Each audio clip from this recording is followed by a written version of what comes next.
আসসালামু আলাইকুম প্রিয় দর্শক মণ্ডলী, সবাই কেমন আছেন? এখন আমি একটি শিল্পের লিস্টিং করব, সবাই ভিডিওটি দেখতে থাকুন। ইউনিটের প্রকার হচ্ছে প্রতিষ্ঠান। ইউনিটটি কি স্থায়ী না অস্থায়ী? স্থায়ী। ইউনিটের ধরন হচ্ছে শিল্প। ইউনিটের মালিকানা হচ্ছে ব্যক্তিগত বা একক ব্যক্তি বা পারিবারিক। ইউনিটের পরিচিতি ইংরেজিতে লিখুন। ইউনিটের নাম হচ্ছে সুজাত মিষ্টান্ন ভান্ডার।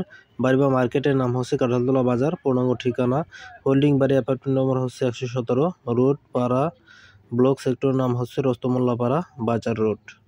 আপনাদের ইচ্ছা মতো আপনাদের পাড়া ব্লক দিয়ে দেবেন। টেলিফোন বা মোবাইল নম্বর, এখানে দোকানদারের মোবাইল নম্বর দিয়ে দিছি। ইমেল থাকলে ইমেল দিয়ে দেবেন আপনারা। ইউনিট প্রদানের লিঙ্গ হচ্ছে পুরুষ। ইউনিট প্রদানের বয়স 15 বছরে লিখবেন। 38 বছর 3 মাস থাকলে 38 বছর দেবেন। ইউনিট প্রদানের সর্বোচ্চ শিক্ষা হচ্ছে 8ম শ্রেণী। ইউনিটটি কোন সালে আরম্ভ হয়েছে? এই ইউনিটটি 2009 সালে আরম্ভ হয়েছে। ইউনিটের ক্ষেত্রে নিচের কোনটি প্রযোজ্য? এটির কোথাও কোনো শাখা নেই। এই দোকানের কোনো শাখা নেই। ইউনিটটি নিবন্ধিত কি? নিবন্ধিত থাকলে হা দেবেন, না থাকলে না। ইউনিটে নিয়োজিত জনবলের প্রকার ও সংখ্যা, এখানে কর্মরত মালিক বা অংশীদার আছে 1 পুরুষ আর অবৈতনিক পারিবারিক কর্মী আছে 2 জন। আপনারা দোকানদারের কাছ থেকে শুনে নেবেন এই বিষয়গুলো। জনবলের দক্ষতা লেভেল, দক্ষ হচ্ছে 1 পুরুষ 1 মহিলা আর অদক্ষ হচ্ছে 2 জন পুরুষ, মোট হচ্ছে 4 জন। ইউনিটে প্রতিবন্ধী জনবল আছে কি? থাকলে হা, না থাকলে না। ইউনিটে বিদেশি জনবল আছে কি? থাকলে হা দেবেন, না থাকলে না। ইউনিটের প্রধান অর্থনৈতিক কর্মকাণ্ডের বিবরণ, মিষ্টি তৈরি করে পাইকারি ও খুচরা বিক্রি করা হয়। পণ্য দ্রব্য উৎপাদনকারী ইউনিটের প্রধান উৎপাদিত পণ্য বা দ্রব্যের বিবরণ। এখানে লিখছি যে বিবরণে দিচ্ছি আমি, রসগোল্লা তৈরি করা হয়, দানাদার তৈরি করা হয়, জিলাপি তৈরি করা হয়, সন্দেশ তৈরি করা হয়। ওই দোকানে যা যা তৈরি করা হয় আপনারা সেটা দিয়ে দেবেন। ইউনিটের স্থায়ী সম্পদের মূল্য, জমি ও কারখানা ভবন ব্যতীত। শিল্পের ক্ষেত্রে প্রযোজ্য, এখানে অপশন আছে, ওই মালিকের কত টাকা পর্যন্ত আছে সেটা আপনারা দিয়ে দেবেন। আমি এখানে দিছি 10 লক্ষ টাকা পর্যন্ত সীমাবদ্ধ। মূলধনের প্রধান উৎস হচ্ছে নিজস্ব তহবিল। এখানে অনেকগুলো অপশন আছে, আপনারা দোকানদারের কাছ থেকে মূলধনের প্রধান উৎস সিলেক্ট করে দিবেন। ইউনিটের বর্তমান মূলধনের পরিমাণ কত সেটা দোকানদারের কাছ থেকে শুনবেন। এখানে দিছি 2,50,000 টাকা। ইউনিটের বর্তমান ঋণের পরিমাণ কত? এখানে লিখছি যে 12,000 টাকা। ইউনিটে বর্তমান প্রবাসী বাংলাদেশিদের বিনিয়োগ আছে কি? থাকলে হা দেবেন, না থাকলে না। ইউনিটে বর্তমানে বিদেশি বিনিয়োগ আছে কি? না। ইউনিটে বিদ্যুৎ সুবিধা বা সংযোগের প্রধান উৎস কি? এখানে যে সৌরবিদ্যুৎ দিয়েছে, আপনারা আপনাদের ইচ্ছে মতো দেবেন। ইউনিটের হিসাবের ব্যবস্থা হচ্ছে সাপ্তাহিক। আপনারা দোকানদারের কাছ থেকে এই তথ্যগুলো শুনবেন। ইউনিটের বেতন বা মজুরি প্রদানের ধরন, এখানে যেহেতু অবৈতনিক তাই এখানে প্রযোজ্য নয়। যদি তার কোনো কর্মচারী থাকে তাহলে কীভাবে সে বেতন দেয় সেটা দোকানদারের কাছ থেকে শুনে নেবেন। ইউনিটের কাঁচামালের উৎস হচ্ছে স্থানীয়, এটাও আপনারা দোকানদারের কাছ থেকে শুনবেন। উৎপাদনে ব্যবহৃত যন্ত্রের ধরন হচ্ছে হস্তচালিত। উৎপাদিত দ্রব্যের বাজারজাতকরণ এলাকা, সম্পূর্ণ স্থানীয় বাজারে সে দ্রব্যমূল্য বিক্রি করে, তাই সম্পূর্ণ স্থানীয় বাজার দিছি।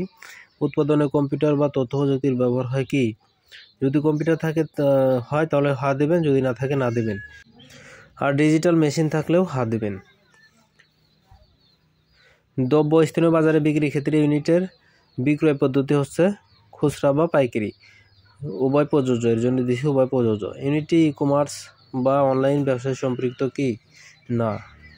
যদি অনলাইন ব্যবসায় সম্পৃক্ত থাকে তাহলে হা দেবেন। ইউনিটির কোনো ইন্স্যুরেন্স রয়েছে কি? থাকলে হা, না থাকলে না। ইউনিটির গবেষণা ও উন্নয়ন ব্যবস্থাপনা আছে কি? থাকলে হা দেবেন, না থাকলে না দেবেন। ইউনিটে অগ্নি নির্বাপন ব্যবস্থা আছে কি? থাকলে হা, না থাকলে না। ইউনিটে বজ্র ব্যবস্থাপনা সম্পর্কিত কোনো কার্যক্রম আছে কি? থাকলে হা, না থাকলে না। প্রতিষ্ঠানটির পরিবেশগত ছাড়পত্র আছে কি? থাকলে হা, না থাকলে না। প্রতিষ্ঠানটির ফায়ার সার্ভিসের ছাড়পত্র আছে কি? থাকলে হা, না থাকলে না। এই অপশনগুলো আপনারা নিজেরাই বুঝতে পারবেন, খুব সহজ। আমি এই মূলধনের ব্যাপারগুলো বোঝাই আপনাদেরকে। ইউনিটের 2023-24 অর্থবছরের মোট আয়, আপনি দোকানদারকে জিজ্ঞেস করবেন সে প্রতিদিন কত টাকা বিক্রি করে। যদি ধরেন এই দোকানদার হচ্ছে প্রতিদিন 10,000 টাকা বিক্রি করে, তাহলে 10,000কে আপনি 360 দিয়ে গুণন দিবেন, তাহলে 1 বছরের মানে 23-24 অর্থবছরের মোট আয় পেয়ে যাবেন। আর ইউনিটের 2023-24 অর্থবছরের মোট ব্যয়, এই ব্যাপারটা আপনি যেভাবে বের করবেন যে প্রতিদিন সে 10,000 টাকা বিক্রি করে কত টাকা লাভ করে। ধরেন সে 1200 টাকা লাভ করে, তাহলে এই 1200 টাকাকে 360 দিয়ে গুণন দিবেন। যত টাকা আসবে ওই টাকা থেকে এই অর্থ বছরের মোট আয় বাদ দিলেই অর্থ বছরের মোট ব্যয় পেয়ে যাবেন। ইউনিটের 2023-24 অর্থ বছরের মোট মুনাফার হার হচ্ছে 12%। এই পার্সেন্টটা আপনারা যেভাবে বের করবেন, মোট মুনাফা মানে প্রতিদিন সে কত টাকা বিক্রি করে ওই টাকাকে 360 দিয়ে গুণন দিবেন। ধরেন 1200 টাকা সে মোট লাভ হয়, ওই 1200কে 360 দিয়ে গুণন দিয়ে যত টাকা আসবে ওই টাকাকে আবার 100 দিয়ে গুণন করবেন। গুণন দেওয়ার পর মোট আয়ের যে টাকা হবে ওই টাকা দিয়ে ভাগ দিলেই আপনি মোট মুনাফার হার পেয়ে যাবেন।